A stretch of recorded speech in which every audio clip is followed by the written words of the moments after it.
my wife, she said, if you win tomorrow, it will be very.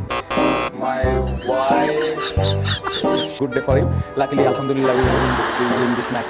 জয়ের আনন্দে উচ্ছ্বাসিত হয়ে match শেষে প্রেজেন্টেশনে উপস্থাপককে একই বলে ফেলেছিলেন নাজমুল হাসান শান্ত, যা শুনে কিছুতেই হাসি থামাতে পারেননি উপস্থাপক। প্রিয় দর্শক, এমন উত্তেজনা হওয়াটা স্বাভাবিক, কেননা দীর্ঘদিন পর পাকিস্তানের বিপক্ষে পাকিস্তানের মাটিতে টেস্টে এই প্রথম পাকিস্তানকে হারিয়েছে বাংলাদেশ। তাই তো এই এক্সাইটমেন্টটা সবার মধ্যেই ছিল।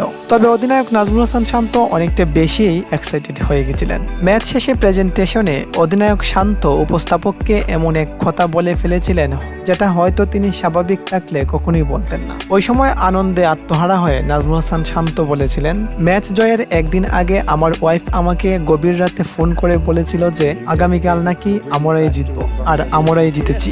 শান্তর মুখ থেকে এমন কথা শুনে না হেসে কিছুতেই থাকতে পারেননি উপস্থাপক। যাই হোক প্রিয় দর্শক, এমন এক্সাইটমেন্ট তো থাকবেই, কেননা পাকিস্তানের বিপক্ষে এটাই যে ছিল বাংলাদেশের প্রথম জয়। এর আগে কখনো পাকিস্তানের বিপক্ষে টেস্টে জিততে পারেনি বাংলাদেশ।